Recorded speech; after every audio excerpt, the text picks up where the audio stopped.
What's up, you guys? Welcome back to the Fumble Live. I'm Devin Howard. You can find me on Instagram as @DevinHoward. I'm Jackie Ray. You can find me on all things social media. I was like, what's up, you guys? You can find me on all things social media at JRayTheFanatic. I'm Britt Johnson. You can follow me on all social media at I'm Britt Johnson. Hey, it's your boy Chris, and you can follow me everywhere at CK2K. So that's the creative hat you came up with?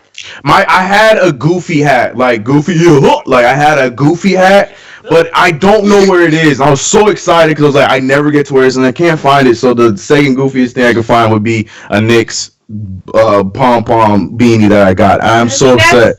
That's I was so right. excited. I was This is the looking best for I had. something bigger for Franco. I know. I had a goof. I'm so pissed. Puff in the front, put it in front of the Oh, headphones. is it? Oh, yeah. We can do that. Yeah, we can do that. No, we can do that. We Yeah. can do that. Here we go. Yeah. There we go. There we go. Okay. Good Yeah, I'm suggestion, upset. Jackie. Okay, you guys, so we yesterday decided we were going to decide who we would want to be quarantined with, which house we would want to be in. It would be us and 5 other people. So I want to hear who you all selected, and for those of you in the chat, type in who you selected. Okay, Britt, let's start off with you. Okay, so I messed up on my homework and I just finished it this morning, right before class. So some of it I picked number 1 on my list, my boy Will Smith, because he's just he's motivational, he's goofy, you could have a good time with him, he's still chill a little bit, he's a little bit of everything that you need, he almost, if I just had to quarantine with one person, it would be Will Smith. He's top of the list, number 1 person. Number 2 is, what are you chuckling about over there? Miles, I'm done. Okay, don't be mean on my list. No, your list is fine. It's just Miles. I'm sorry, Miles in the chat. He's like, bro, you can shout me out. It's okay, because you're talking about your list of people, and I thought that was funny. Sorry, your list. Sorry. Anyways, next would be a guy by the name of Chef Tall. Most of you guys don't know who he is, but he is the owner and head chef at Crossroads, which is my favorite vegan restaurant. So I need a chef in the house that can cook all my meals and everybody's food for us. So I had to include a chef in the house because I like to eat. And obviously we know during this quarantine time, a lot of people have just been sitting around eating all day. So if you don't have somebody that can cook, it sucks really bad for you. So I wanted to make sure I had a good chef. Next, I have my girl Rihanna. She is my Pisces sister, and I always say in my head she's like my best friend. So I think Rihanna would be good. I also have Matt Kemp, who is one of my all-time favorite Dodgers, even though he's not with the Dodgers anymore. And Dame Lillard, who is my favorite current basketball player. I know everyone's wondering why I don't have Michael Jordan on the list. Michael Jordan would not be nice to be quarantined with. He's not a nice guy most of the time. I don't want to quarantine with Michael Jordan. Love the guy, would love to, dab him up, do whatever, but he could be at the house across the way. He cannot be in my house during quarantine. Sorry, MJ. Love you, though. Dang. Okay, Jackie, what's who's in your house? All right, so you guys probably already know the first person, right? Can we say it together? Can we say it? LeBron James. Thank you. Okay, so first and foremost, because we know he's great, I would just love to pick his ear not only about how he sees the court, because I love how every time he's interviewed after a game, he just remembers play-by-play. That's the most fascinating and weirdest thing about him to me. I'd also like to kind of dive more into his childhood and what inspires him to do some of the things that he's done outside of what we already know. Yeah, well. My second person is Winston Duke. You guys probably know him as M'Baku from Black Panther. Yeah. He is so fine. I really could end my list there. He's funny, and he was on also Us. Was it? Yeah, wasn't he? Yeah. And he's funny in that movie. My next is a couple, because they are my favorite people in the world, and I would just love to just have them adopt me for a little while, and that's Michelle and Barack Obama. They would definitely be in my house. I would love to hear about their romance and how they fought off all the trolls while they were in office. And then my final person is the person that I'm secretly married to in my head, and that is Method Man, because he is his whole existence. I'm so glad you brought it to the show. He is this. His whole existence makes my life better. So that is my list. Okay, I'm going to go next. So in my list for my quarantine bae, it would have to be Leonardo DiCaprio because I love him. Next up, I would have Shaq because I think he would be really funny, fun to talk to. He's also very tall, so I wouldn't have to climb on the counters to reach things from the top shelves whenever I want a quarantine snack. Third, I think I would want Kawhi because he's quiet and he doesn't want to talk to people as much as I do, so it would be very easy to maintain social distancing with Kawhi in the house. Who else? Silence together. You guys can meditate together. And then just randomly do a laugh together. Yeah. And fourth person, I would have Matisse Thybulle so we could make some killer TikToks. Oh my god. And then my fifth person, I'd want Amy Poehler because she's really funny and we'd laugh. So Chris, who's in your house? Alright, well, I put 2 of my idols in my house. I put my favorite musician, and then I put 2 wild cards. Alright, so here it is. So I got my people close to me know Will Smith, big idol, love Will Smith, and Eddie Murphy. Alright, that'd be dope to just be in the same room. That'd be lit. Yeah. Alright, my favorite artist, Jay-Z. Got Jay-Z in there, that'd be dope. So now with that power in the same room, you know what I'm saying? Then I want to throw some oddballs in so I can be entertained, all right? I have my favorite basketball player is Tracy McGrady, but one of my other all-time favorite basketball players is none other than No Chill Gilbert Arenas. I would have him in my house. Imagine Gilbert Arenas in the house with these kind of guys. Like Gilbert Arenas would be poking Eddie Murphy, and the comedy would be great. I would love that. And last but not least, gotta bring the big baller. I would have LeVar Ball in my house with this thing. I want all the here's the thing. We would still be working, right? So I'm going to have stories for us day in and day out because I got LeVar in my house. Like, yo, you won't believe what LeVar said last night at dinner, dog. LeVar said this, and then boom, Fumble. I got content for the Fumble. So I'm looking out for y'all and my entertainment. So that's be the 5 people I got. Well, you're not looking out for your sanity is what you're not looking I'll for. I'll be fine. But the thing is, LeVar, I got uncles that are like LeVar Ball, so I'll be fine. I think it'll be hilarious. That live with you during a quarantine time? I'll be alright. I'll be alright. I want all the memes. I want the memes and the jokes, but you're probably right. I'll probably you're going to be on the meme's going to be you standing at the window talking about, come help me. Yeah, no, 100%. I think that'd be hilarious.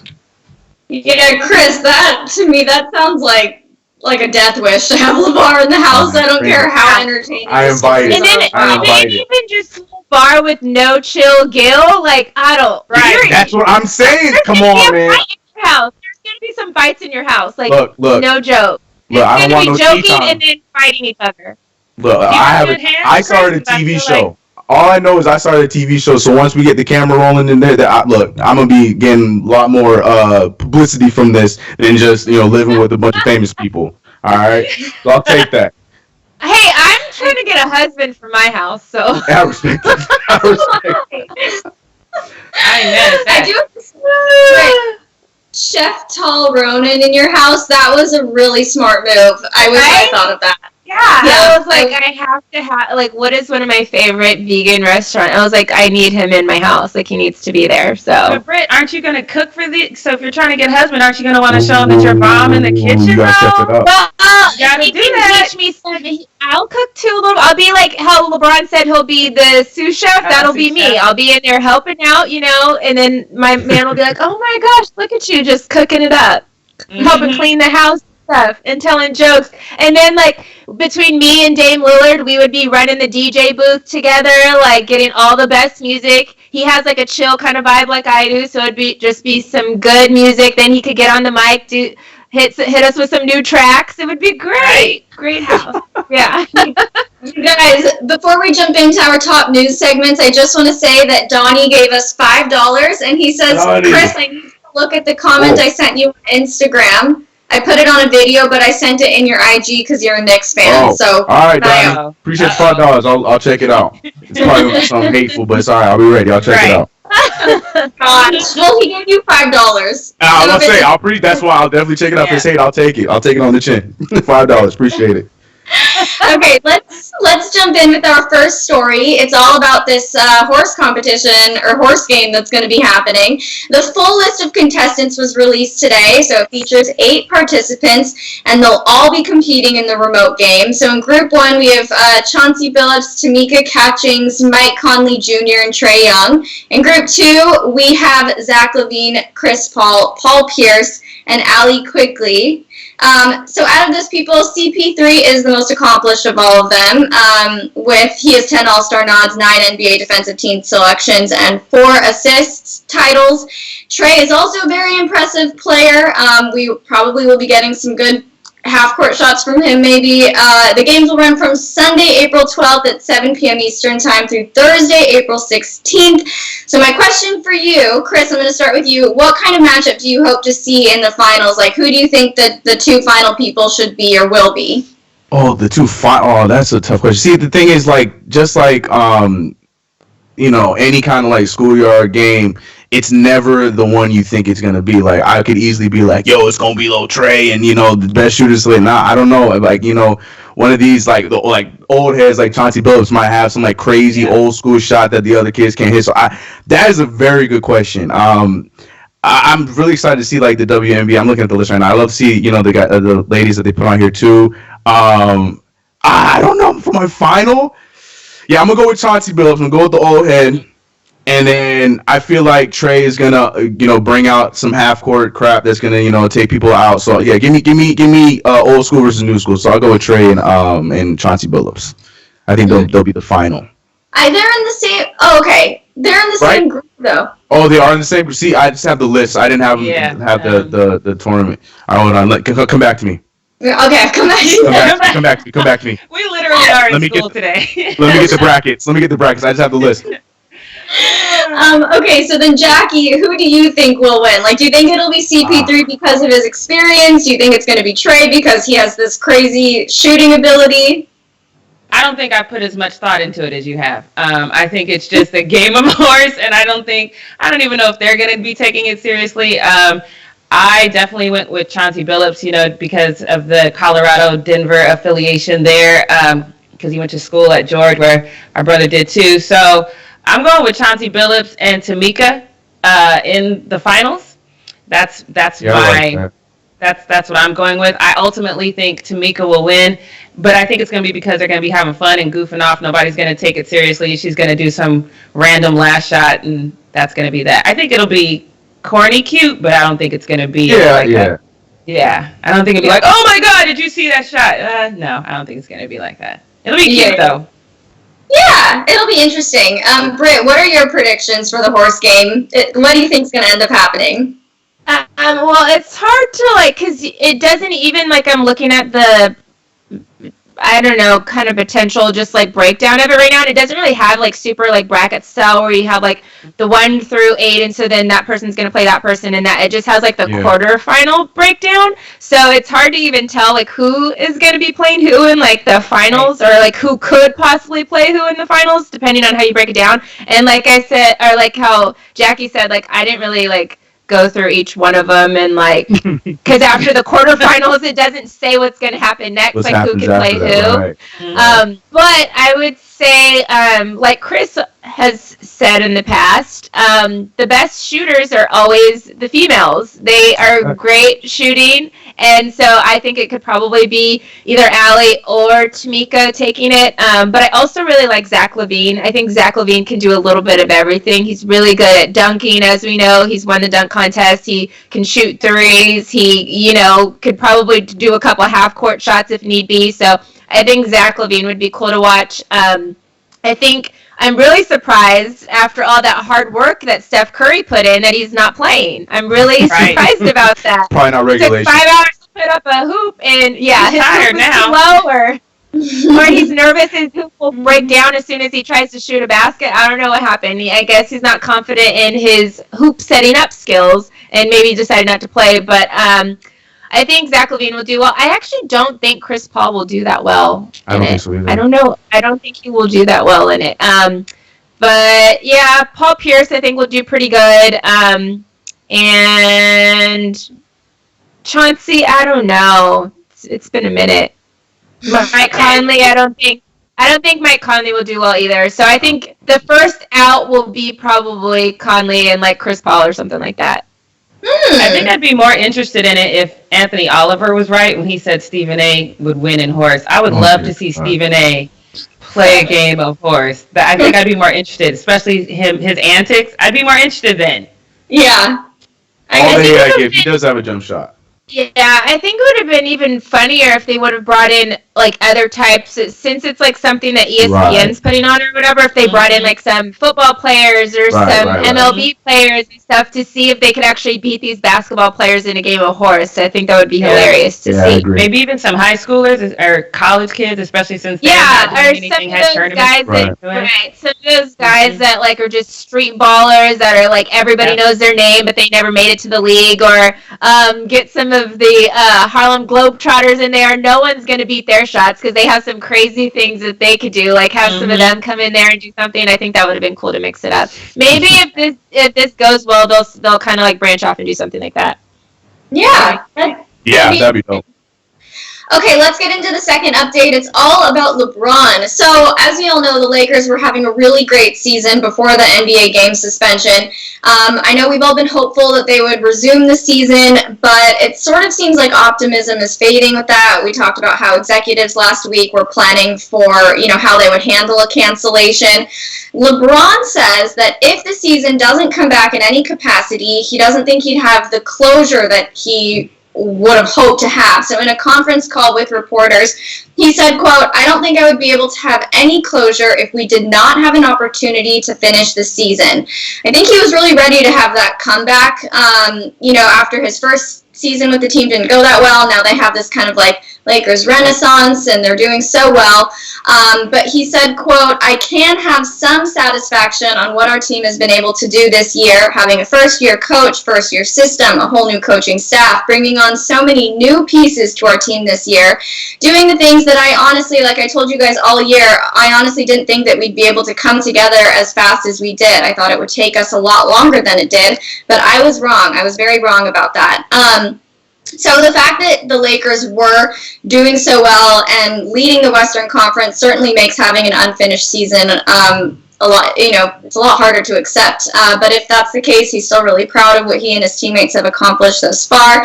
He also says that he would be open to playing games without fans, which is something that he did reject early on before the coronavirus outbreak got as bad as it did. But then he walked back on that and said that he would do it if that's what was necessary for the health and safety of everybody involved.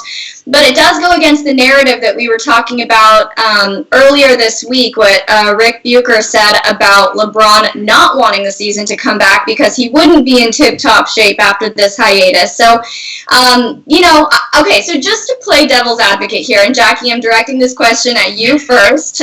This is not how I feel, but could LeBron's perspective and his sentiments in this conference call with the reporters be his way of kind of challenging that narrative and trying to disprove what Rick was saying about him not wanting to resume the season? Do you think there's any part of him that maybe does really not want the season to come back? I don't think LeBron in any way, shape, form, or fashion cares what Rick said about him. I think that he understands that Rick just was talking for the sake of talking, and that no athlete, whether you're a professional, amateur, or whatever, no competitive person wants to see your hard work just dwindle away. That's not a thing. That doesn't happen. Especially doesn't happen when you're at LeBron's age, at his point in his career, and you have an opportunity to go forward and possibly win something and set a precedence that hasn't been set before. It's not a real thing. The man was just talking to hear himself talk. I don't think LeBron felt like he needed to address that. I think LeBron was just being honest and true to himself. He doesn't want the season to end because it's disappointing. Like he said, I was surprised at how quick they came together. I think I even said that. I said, okay, maybe not this year, but next year, maybe we'll see them start gelling. So I 100% agree with him on that. I was surprised to see how quickly they came together and to see that just end, and it's like a Thanos snap. It just fades away. It's nothing you can do about it. There's no way that that's what he wants, and he would put in every ounce of work necessary to make sure he could come back and be the best person for his team and the leader that he needs. He's not concerned about Rick and whatever the hell he's talking about. He's just not. Yeah. I I feel the same way that you do, obviously. I just wanted to play devil's advocate there and twist things around a little bit. Britt, are you surprised to hear that LeBron has changed his tune so much about, playing without fans in the stadiums? No. I said at the beginning when he first came out and said something, I'm like, LeBron is saying that, but like at the end of the day, he's going to play because he's a competitive person. He's going to get out there and play regardless of what the situation is. That's why I was like, why would he even say that? Like, I know like he kind of is one of the leaders or whatever for the league, so he thought maybe if I said that, then the league wouldn't make those changes. But it kind of like backfired because it happened anyway because of the Rudy Gobert thing, so they kind of had no choice but to not only not play with fans but cancel the season or postpone the season. So I knew like when push comes to shove, he's got to play. That's why I thought it was silly that he even said that in the first place, because then it just seems like he's being a diva in a certain situation when obviously nobody has control over how this stuff is turning out. But like, of course, I always knew he was going to play. That's why I always said, like, okay, he don't want to play, fine. Better for my team if he doesn't play. But, like, everybody knew he was going to play regardless. Like, the league says this is the only way you get to play. LeBron is going to play. Mm-hmm. Totally. Okay, let's get into our final news story about Jerry Stackhouse. So he has an interesting perspective. He says he wishes he never had the chance to play with Michael Jordan on the Washington Wizards during the 2002-2003 season. So he said, quote, "I felt we were on our way in Detroit before I got traded there. It was really challenging to be able to be in a situation with an idol who at this particular point I felt like I was a better player." So Jerry was in his 8th season in the NBA. He was fresh off of that trade from the Pistons, where he spent the previous 5 seasons. He was averaging 21.5 points, 4.5 assists with the Wizards that year. So when Michael Jordan came back, this was the end of his career. He came out of retirement and spent 2 seasons with the Wizards just before he turned 40. So it's understandable that he would be a different player at this time, than he was in his prime. But Jerry said, quote, "Things were still being run through Michael Jordan. Coach Doug Collins, I love Doug, but I think that was an opportunity for him to make up for some ill moments that they may have had back in Chicago. So pretty much everything that Michael wanted to do, we did. We got off to a pretty good start, and he didn't like the way the offense was running because it was running a little bit more through me. It just kind of spiraled in a way where I didn't enjoy the season at all. Kind of the picture I had in my mind of Michael Jordan and the reverence I had for him, I lost a little bit of it during the course of that year." Britt, can you see where he's coming from? Okay.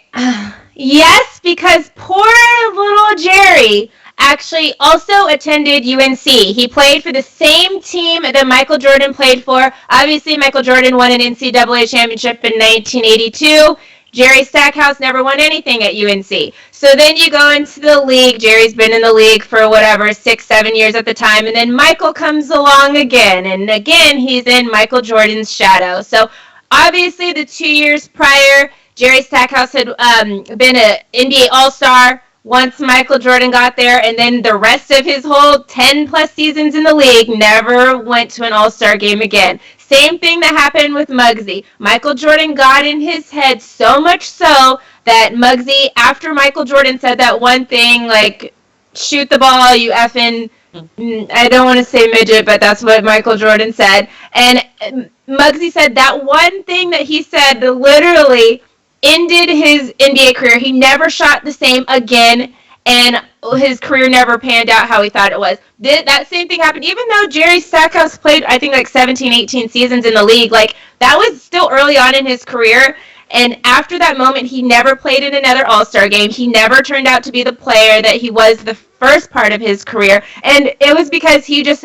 got that mentality. I'm living in Michael Jordan's shadows. I'm whatever. That's what Michael Jordan does to people. He creates fear in them sometimes to where, like, if you can't, like Steve Kerr did when Steve Kerr got punched in the face by Michael Jordan, Steve Kerr was like, you know what, that was the best moment of my life because I stood up to Michael and I said something, and then after Michael respected me. So you can be one or the other way. You can be a Steve Kerr and like, okay, Michael Jordan's going to come at me, but I got to come back and stand up for myself. Or you can be like Jerry and Muggsy, and that ruined your whole entire career. And it's unfortunate, but I understand it because Michael Jordan has done that to a lot of players in their careers or whatever, but it's your choice. He literally gives you a choice. He's going to because he is a leader and because he's Michael Jordan, even if he is at the end of his career, of course he's going to step into that moment saying, I'm Michael Jordan. This is what's going to happen, period. It is your choice to whether you let him walk all over you or not. When he doesn't let you walk all over him, just like Dennis Rodman and Scottie Pippen, they learn to play the game with him and they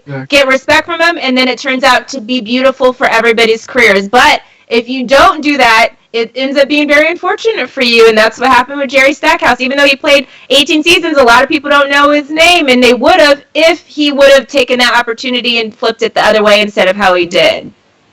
So, okay, I think that a lot of athletes would have been so excited to have the opportunity to play with Michael, but I can obviously see how it would be intimidating and it would be challenging. Chris, are these comments coming from Jerry surprising to you?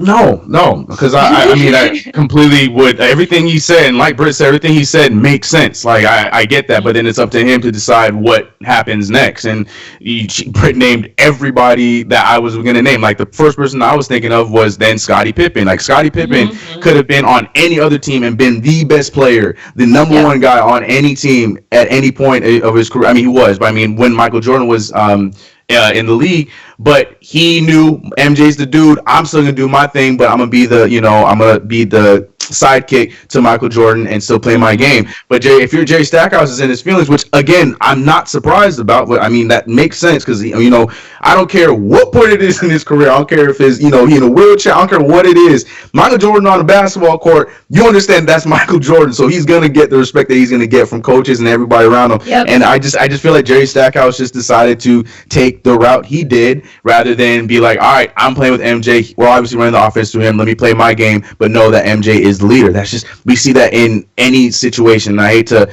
bring LeBron James into Michael Jordan's conversation, but it's very similar to like with the Miami Heat. Dwayne Wade knew before LeBron came, the Miami Heat's his team. LeBron at the time was a better player than Dwayne Wade, and he knew for them to win, I got to defer to the leader, got to defer to the guy because he's the one that's going to keep this shit going. Maybe that's not the same thing in the fact that, Jordan's talent wasn't at the same way, but if Jordan's the leader, then you defer to the leader, and then you have to decide which route you're going to take after that. And he took Kyrie. Because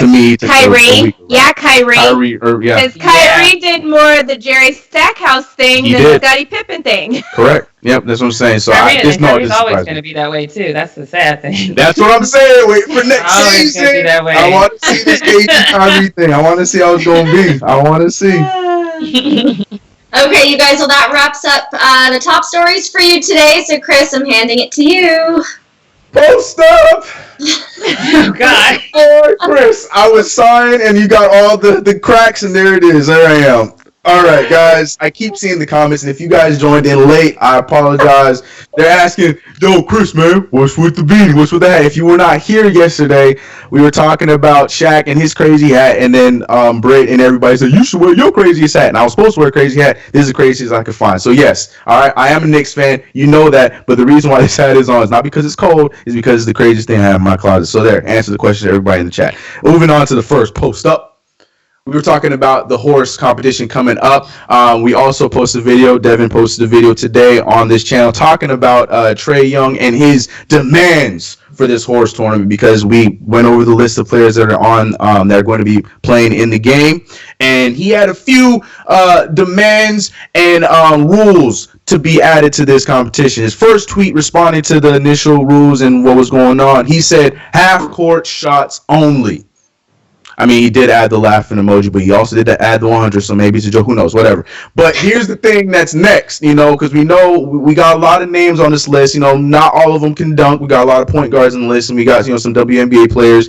But we got one former dunk champion in the competition, and he tweeted at him saying, absolutely no dunking. He had the laugh emoji. Yeah, my guy, Zach. Yeah, but I feel like he's kind of serious. But here's my thing, man. Trae, don't beat yourself up, bro. Like, you got some dunks in you too, man. Leo, drop the dunk package. Trae Young got himself a little mediocre. Yeah, man.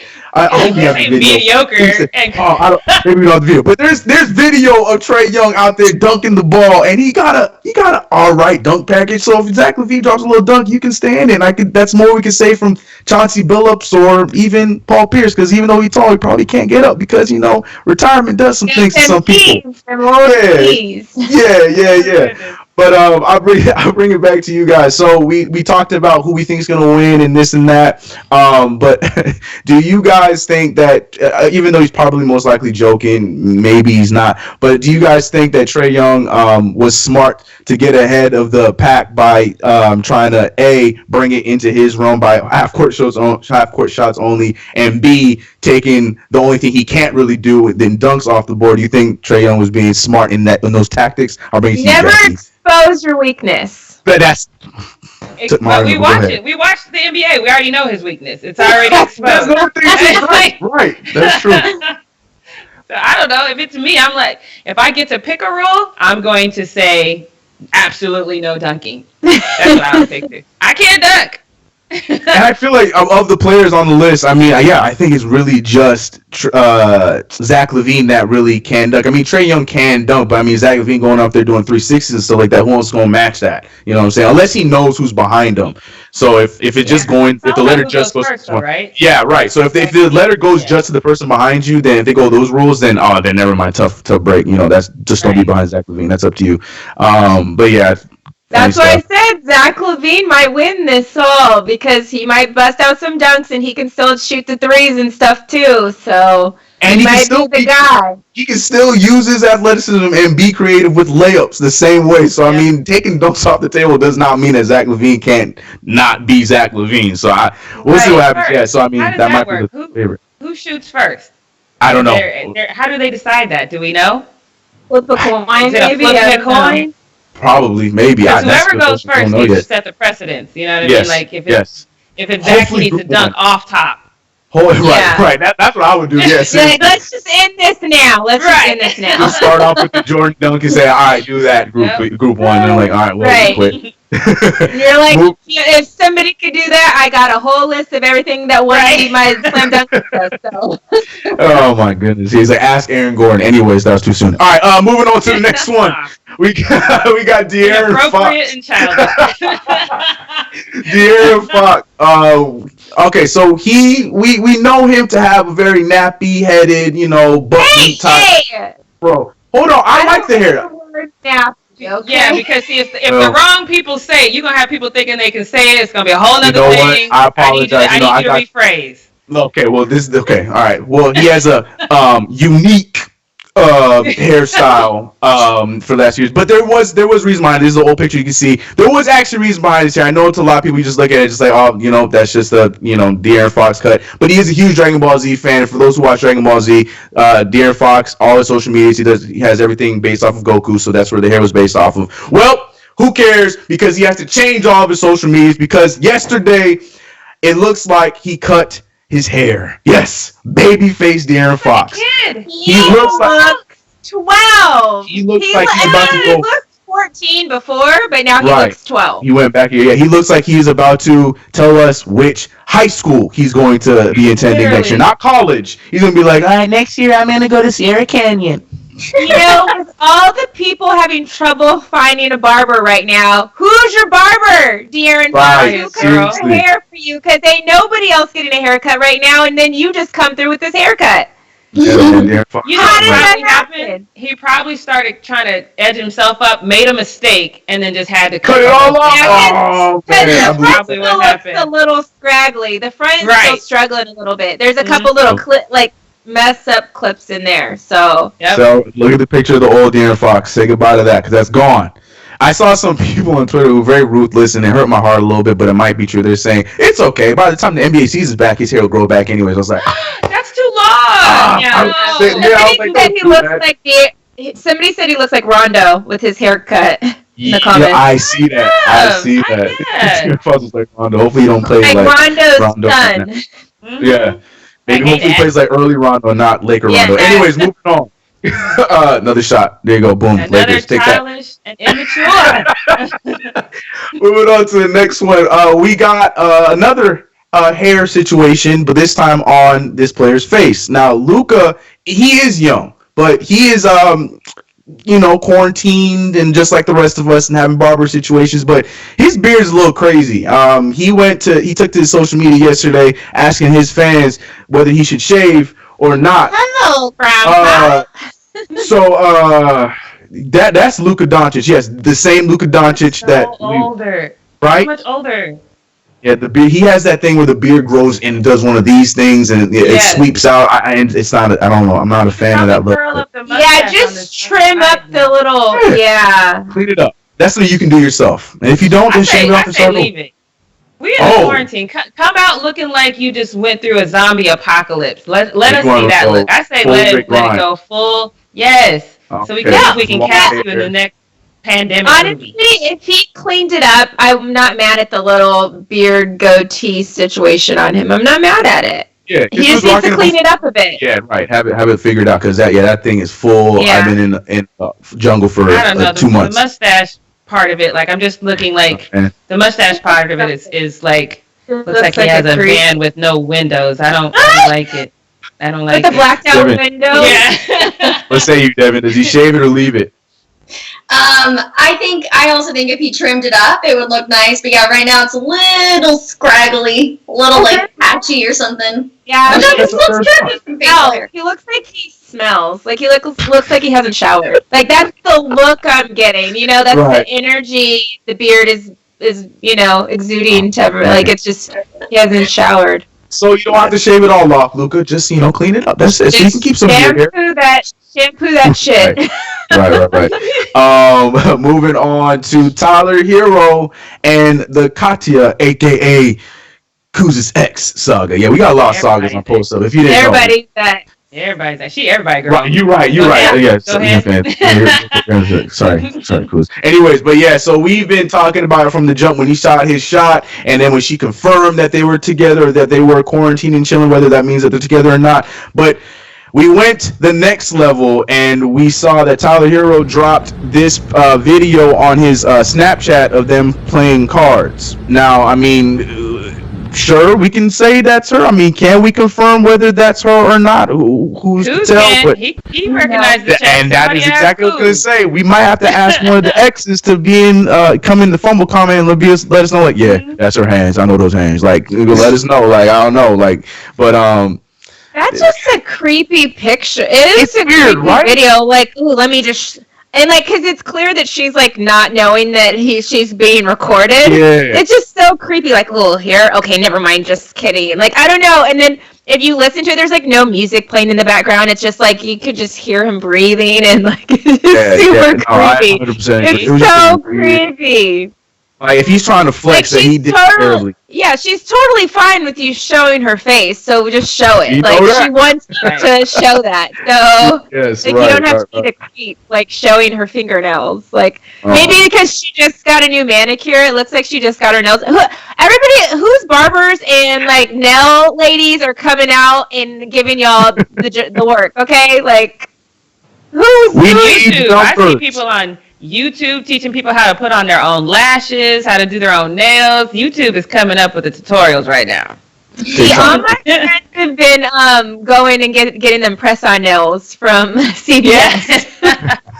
Yep. I actually have some of those. I should use them. Work? Huh? They work? I haven't tried them yet, but I need to because right now my nails are looking real bad. Now is the time, Evan. Now's the time to report back and let us know. Yeah. That's your homework, Devin. That's your homework. Next up, we got Joel doing 180 Embiid getting a little upset with Bleach Report out here just making enemies, man. Because we were talking about yesterday where or 2 days ago Giannis was upset with them, and now Bleach Report got Embiid a little upset. But I mean, it was all in good fun because they used the famous crying Embiid picture rather than the played out MJ crying picture, and they simply put the caption "We miss sports" with the crying tear emoji. Joel Embiid didn't like it. He dropped one word saying thanks. That's the equivalent of your parent saying, "I'm not mad at you, son. Just disappointed." It's the same thing. That thanks has the same kind of meaning to me. So, Bleach Report, is it because everybody has so much time in their hands that they're just any little thing that might just irk them, they're going to tap? They're just a little sensitive. Yeah, they're because, quarantine, got them in their feelings a little bit. But okay, so then I ask you then, do you think that they should have just gone the MJ crying emoji route or crying meme route, or they should have just, stuck their ground, go with the Joel Embiid and just I think MJ like cleared that one out during Kobe's funeral. His- You know, when he was like, "Now y'all about to make me another," like I think because he clowned himself back, it's like you can't use the meme anymore. It doesn't work anymore. We got to move on to another one. So Michael Jordan ended that one. Yeah, my brother and I had this conversation too. It's like every time we like before it'd be funny, like that makes sense. But now you see him, I'm like, Jordan kind of like ended the meme. Ruined that. Yeah, got to move on to another one. And it's Joel Embiid time. I'm also a little disappointed that nobody, even though he mentioned it, nobody took that picture from him crying at that time and started using that instead. But you whatever. Can't. It was a sentimental moment. That would have been in poor taste to do that. I guess. Unless you're Chris, in which case. No, I wouldn't have done it. That's not my meme. That's not my meme. I just thought somebody else would have taken it, but you're probably right. All right, last but not least, we can't leave without having another Curry moment. That's 2 in 1 week. So Steph Curry out here just racking up these Curry points. But this one, again, very warranted because it's a dope thing that he's doing. I love when he does things like this, and it just adds up to just him being one of the most incredible dudes in the planet, and it's sickening, but it's also really heartwarming. So basically, he FaceTimed Nurse, who is a diehard Stephen Curry fan, and when you guys hear what she had to, or what he said to her and what she said back to him, you will understand how much of a diehard fan she is. But he was calling into this hospital in Oakland, just sharing his saying thank yous and prayers and all stuff, being Steph Curry. So check out the clip right here. I can't thank God enough for what you're doing, and just the sacrifice, selflessness, the way that everybody's coming together. Thank you so much for just what you do, your heart, and the inspiration y'all provide for everybody. I heard your story. I saw you still got the jersey on. I got it on here. I can do all things here. It's my little reminder to myself. You got it right in, Sharpie here. And then I got my Curry 6s on. Always. You come in clutch with the shoes too, like that. That's pretty cool. That's a good moment, man. So yeah. Yeah, so because Steph got some ugly shoes. So if you're wearing Steph shoes, then that's my shade. I learned from you, Chris. Right, exactly. We got to end with some shade, and there it is, Britt. But look, hey, Jack, you can't get mad at me today. All right, we left with something heartwarming going into WTF moments. All right, so there you go. Well, I appreciate that because we're going from heartwarming to murder. Betty? So WTF. Okay. All right. The switch up is real. It's so real around here. All right, guys. So this moment is more of it's a sad WTF on both sides because in March of 2015, former Titans running back Chris Johnson, he was sitting at a red light with some friends, and then at 4 a.m., 2 men came up to the car and they opened fire. He and another gentleman named Reggie Johnson were wounded, but Derek Johnson was shot and killed. No arrests were ever made in that case.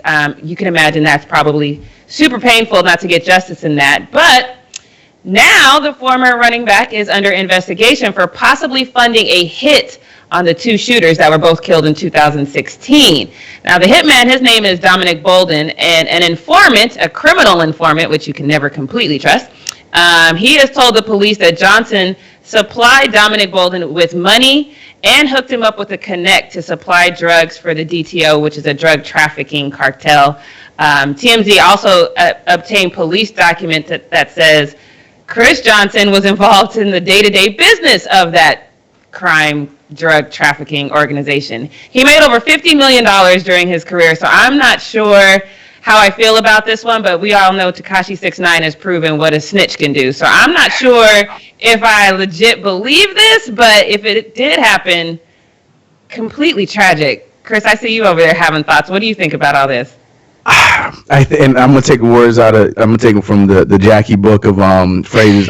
Maybe it's because I've been watching too many of these documentaries, but I mean, if there's been, I mean, they really didn't have an answer to it. So I mean, maybe he did.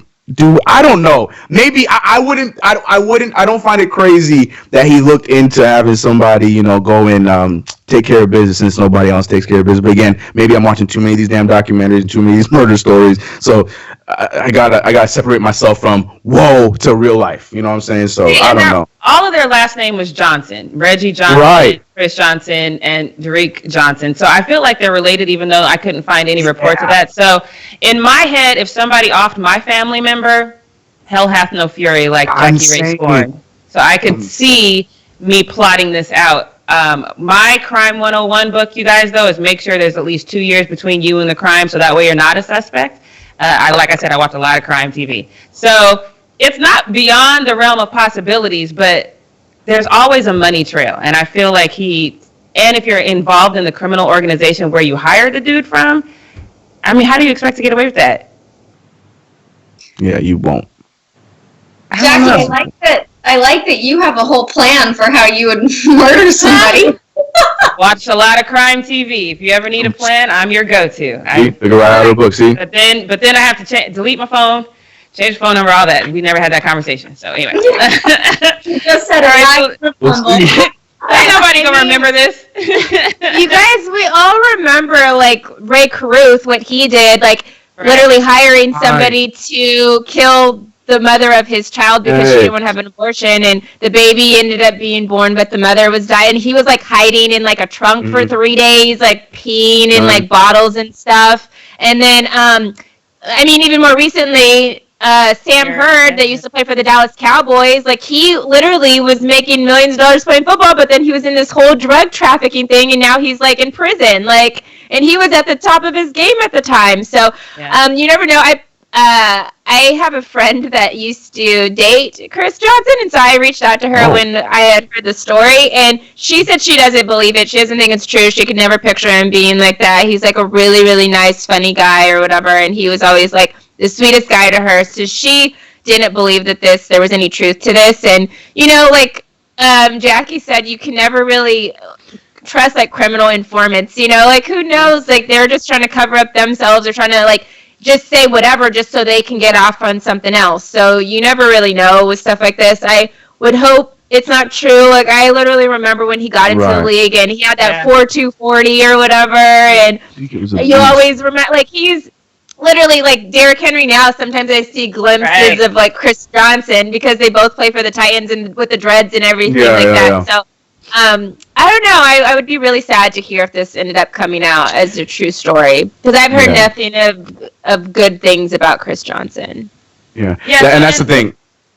I was just gonna add. I agree because love Chris Johnson. It's just because it's family. That's the only reason why I'm like maybe. And that's the only reason. Like if it was some random people, like we were just hanging out and. You know, maybe, but I think sometimes people, when they have a broken heart, they're capable of anything. But I'm also I'm also a little concerned with the police couldn't find the shooters in the original case, but all of a sudden, 4 years later, now you have this informant, and it just doesn't seem plausible to me. But so we'll wait and see. But for those of you guys who listen to old school hip hop, if you've heard the song "Today Was a Good Day" by Ice Cube. Then you probably, some of you guys probably are too young, but there was a team called the Supersonics who are now known as the OKC Thunder. But Hall of Famer Kevin Garnett says he wants to change that. He wants to bring the Supersonics back. I love this idea. He told the Associated Press that it is his dream to buy a team, reform the Seattle Supersonics. Seattle Supersonics went to OKC in 2008. Garnett said, quote, "If I have a dream, I would say that I would love to be able to go and buy the Seattle Supersonics and reactivate the Seattle Northwest and get the NBA loving back going in that area. I think it's needed and it's essential. Seattle was huge to our league, not just Portland, but the whole Northwest. I would love to be able to do that." Dan Schaefer, who is a Seattle businessman, and he says that's not likely because Adam Silver is not in favor of an expansion team, and there's no clear team that would think about relocating. So it couldn't be an expansion team. We would need to relocate. Is there any team that you guys can think of that might be willing to relocate and rebuild the Seattle Supersonics? See, I've already drawn up this entire plan. Because I've been wanting. Here's the thing. Okay, you want to get the Nets out? Let me guess. No. Nothing to do with the Nets or the Knicks. No, here's my plan. All right. So I feel like to keep it even, then we got to bring in 2 more teams. So like a Vegas and a Seattle, and then you guys would be like, "Yo, but Chris, that's too many Western Conference teams." Not I, said the Fly. The New Orleans Pelicans. If for those who have a map, Louisiana is on the east coast. Okay, so you just gotta simply just swap them, move them over, and you gotta change up divisions a little bit, add a wouldn't team, even this and need to that. do that, Chris. The Memphis Grizzlies are in the Western Conference. Switch them over to the East. Them too. Memphis, I don't know. The Memphis, But that's the thing. they're needed way team for west. that area. No, And but y'all just to move them over to the Eastern Conference instead of having them in the Western Conference. But that's the thing, but you would have, and then you keep the league even, so it'll be instead. What are we at? Like, what were you 30 or 32 teams in the league right now? 30. Or 30, right? So then now you add the 32, just like the NFL, and then you move. There's the second team. I was gonna say Minnesota, but Memphis for sure. Yeah, you add Memphis and you move New Orleans to the East. You add 2 new Western Conference teams. Now you got NBA team. Expansion teams. We can't. Well, I'm adding 2 expansions so you can get money from Vegas. But I'm talking Adam Silver. Okay, you get Vegas and you get Seattle. That's gonna bring you in money right there, and then you get to like we said, the New Orleans Pelicans, who are now struggling to get an 8 seed, gonna be a top 4 team in the East. Memphis too, probably, and boom, expanded. I don't want to hear Adam Silver. It makes sense. To answer your actual question, Jackie, and not expandedly, I would move the Sacramento Kings to Seattle because nobody cares about the Kings. The Kings have struggled for tons of years. They've struggled to fill the stadium constantly. No matter what superstar they try to bring in there, they really can't. And the last big one was obviously like DeMarcus Cousins, but they can't even bring huge guys in there that end up wanting to stay there and be successful there, even though it's in California. Move the Sacramento Kings. They never have success anywhere, with anybody that they get to go there. So move the Sacramento Kings. Obviously, Steve Ballmer tried to do the same thing years and years ago, and that's why he ended up buying the Clippers, because they thought he was going to move the Clippers to Seattle, but he wasn't able to do that because the NBA blocked it before he bought the team. So, and obviously now the Clippers, clearly he's building a stadium out here. They're going to stay here. I think the easiest, best bet is Sacramento Kings. You have Devin Nguyen in the chat right now who's real mad at you, Britt. He doesn't want to probably the only Sacramento Kings fan, so I'll deal with that. I've never actually met a Sacramento Kings fan, so Devin, if you are a Kings fan, please let us know that. Listen, I feel the same way. The Kings, I'm sorry, Devin. I like that we have the same name, but they probably are the best contenders to move up north to Seattle and become the Supersonics. So Devin is saying move the Clippers. That wouldn't work because the battle for LA is a real thing, and that's a thing that can sustain the West new building for a long time. So that's not going to work. Both teams sell out the games every single game. I could see if the Clippers weren't getting fans in the stands you could say 15 years ago for the Clippers, but that's not true anymore. So the Clippers relocating doesn't make any sense at all. Mm-hmm. Sorry, Devin. And you also cut it with the Knicks talk. Y'all can cut it with the Knicks talk too, because the Knicks, regardless of how bad we are, we sell at the Garden too, and it's with Knicks fans. So you can kick rocks with that one as well. As long as you can get fans, and I would even almost say that I would have said that or would have suggested the Atlanta Hawks a couple years ago, because it's really hard for them to sell at their arena too, but they just got a new arena, so apparently they think things are going to go well. The Kings just got a brand new expensive arena too. And no one's going to it. So how are you going to pay for that stadium? At least Atlanta now I think has gotten more fans to come to their games, but Sacramento Kings, they're trying and nothing happens. So that arena could go for concerts now, or it can go to Sac State's basketball team, but Sacramento Kings. Devin's all over the place. Now he's saying the Cavaliers should. No, they should not. Stop it right now. I believe. Cleveland. Look, I believe there's no any Sonics. team but the Sacramento Kings. Right. Sacramento Kings makes the most sense. I believe there's no Sonics without an expansion. I don't think any team's gonna be moved. It just doesn't make any sense. I understand what Adam Silver's saying. I just don't believe that there's no team moving without. There's no Sonics without an expansion. That's just what I believe. All right. Well, we could debate this one for a while, but let's move on instead. Let's get to Britt's takes. Oh, it's that time already. Let me get my notes together, guys. Britt's takes. Okay, so The coronavirus has literally destroyed all sports as of now, right? So every major league, from NBA to MLB to the NCAA and more, is wondering, like, what are they going to do next? What are they going to do right now? Like, everybody's, like, freaking out because their season has either been canceled or postponed. The NFL is actually one of the leagues who may, like, be the least to be affected by it. Like, they're the least to maybe lose millions and millions of dollars because their season isn't going to start till September. Obviously, they're still worried about the draft kind of stuff or with off-season workouts and stuff like that. But really, their season as of now doesn't look to be affected at all. The commissioner came out and said he doesn't think there's going to be any delay in the season. So the NFL seems good, so they're not worried. But obviously NBA has postponed their season. MLB has done the same thing and is currently looking to restart up. NCAA actually completely canceled their season. We all know this. Even the Olympics canceled or postponed and moved to 2021. These organizations are not sitting pretty right now. They're not happy. They're all upset, whatever. But there actually is one organization that still seems to be okay, even though they had to cancel what they had to do. So an organization decided to be safe rather than sorry. And this tweet, Leo, if you'd like to throw up the tweet, it says, Wimbledon reportedly paid $2 million a year for pandemic insurance for the last 17 years, totaling $34 million.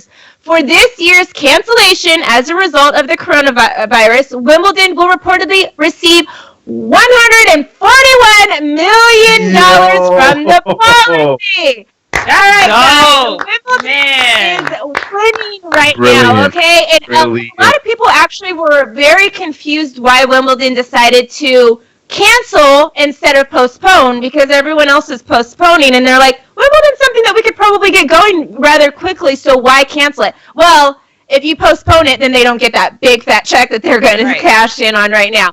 And my question to you guys is, like, literally, why haven't other leagues done this? Like, they've been doing this for 17 years. $2 million for 17 years, which was only $34 million. A league could pay that in 1 year. Any league could have paid that in 1 year. And what, like, these leagues look to lose, they've been saying some of them are in the billions of dollars that the leagues are about to lose if they end up being canceled or whatever.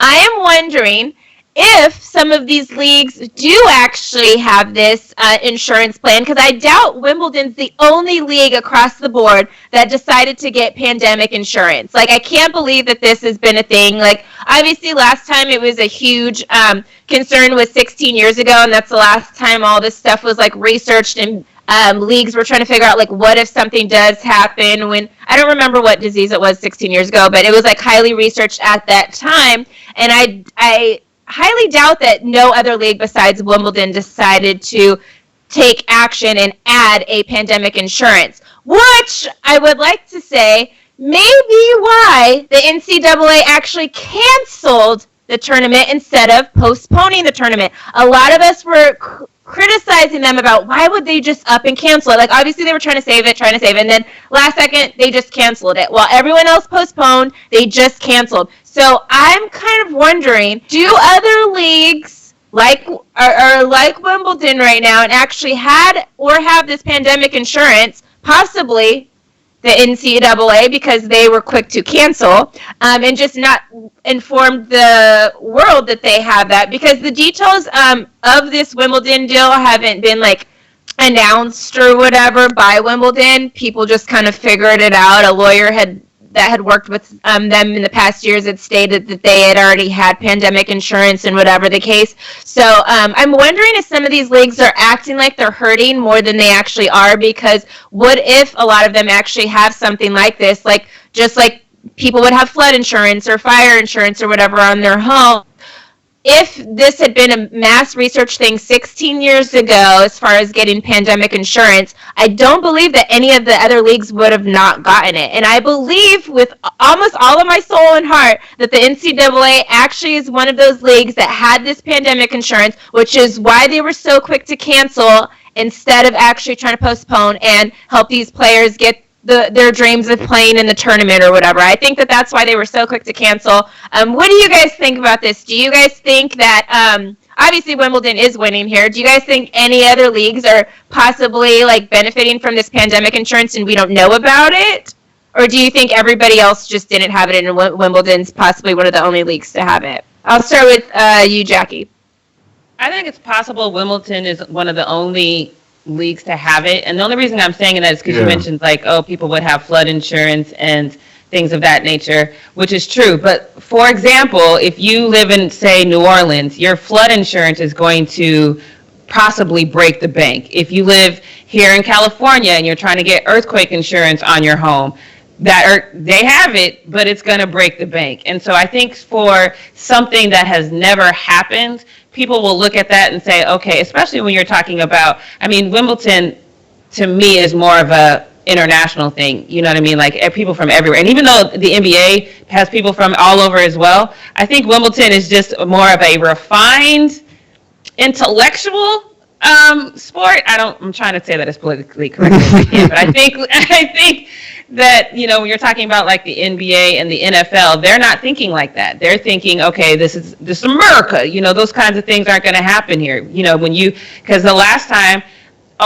just think about Obama and how he tried to explain to the world why we needed to have pandemic stockpiles, you know, and the Ebola CDC, virus, which now we cut. Right, yeah. So he tried to and he did this whole long speech where you saw literally people shaking their head because in their heads, this is something that doesn't happen in West Africa. It doesn't happen here, you know what I mean? But now here we are, and nobody listened, and now here. So I just think it's one of those things where people look at and say, we don't need that. We're not going to be affected by that. And now it's one of those things now that hindsight is 2020. And not only is Wimbledon winning, whatever agency is providing this pandemic insurance, they are now winning because now all these other organizations are going to be thinking, maybe I should get this, and you can get it, but now I've doubled the rate. So that's a win-win right there. I don't think they even thought about it personally. Yeah, Chris, do you think the NCAA has it? Oh man, this whole thing is blowing my mind because I didn't even know this was a thing. You know, so I didn't know. Like, it makes sense, but like you That's said, what I though. like to do here on Brit's Take. Yeah, this one where you got me. This, you know? Yeah, this Brit's Take really blew my mind. No, because what you said is true. Because I'd be so concerned if, you know, after that last, you know, what was the last one? It wasn't. It was Ebola, and then it was Ebola in West Africa in 2016. Ebola was the last one, though, right? So either way, I would be surprised if, you know, some of these leagues like, you know, NBA, NFL, NCAA, knowing that this is a thing, did not, you know, invest or put money into having this insurance for their league, like Wimbledon did. And like Jackie said, you know, Wimbledon is a little bit more ahead, more, you know, sophisticated. And again, I will try to be as, you know, appropriate with it too.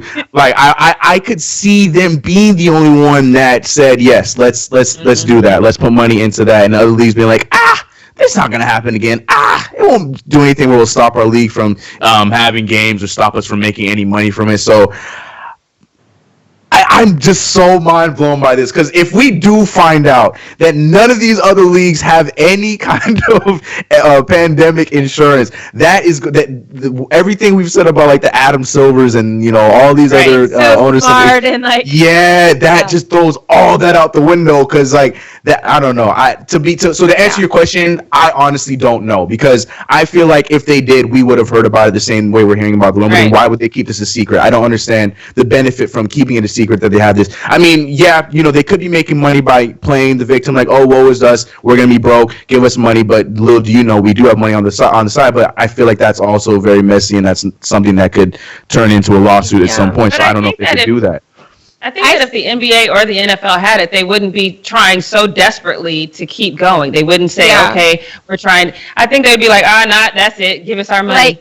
Which is why the NCAA, that's why I think they could possibly be that league that did have it, because they were so quick to cancel and not try to figure out a way to postpone it for these players to get the opportunity to play. So in the NCAA, we all know, because of their track record, they're very sneaky like that. They haven't said anything or worried about anything, or had to like, oh, maybe we should start firing athletic directors or lowering salaries of whatever because we lost so much money from March Madness. They haven't came out saying any of that. They're just sitting back like, we cashed our check actually a couple months ago. Y'all didn't Right. know about I it. believe that. Yeah. Yeah. And Any league, it's- any league that would do that for sure. Yeah. Yes. And like Absolutely. the actual like thing that this is, so it's just in like layman's terms, it's pandemic insurance, but there's a whole statute that it kind of falls under that covers like pandemic, epidemic, or even just disease. So if it was like something that, say for the Olympics, everybody randomly got some crazy staph infection during the Olympics and they had to cancel it because everybody that was living on in the Olympic Village got it.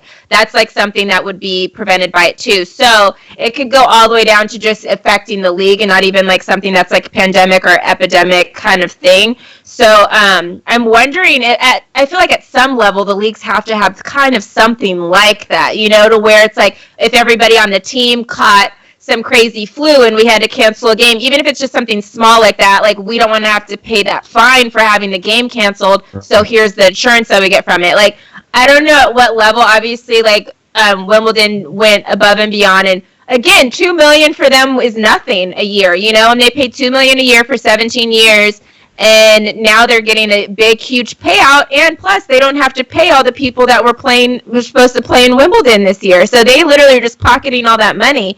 And it's kind of crazy that, like, no other league, especially since it was so hugely researched, they said 16 years ago, like, whatever this statute under insurance is called. It's, like, some weird long name that I don't know how to pronounce. But because it was so widely and, like, hugely researched on Google, I would just be surprised that at some level the leagues don't have, whether it's a huge cash out like Wimbledon's getting or not, I just feel like at some level they have to have something like that.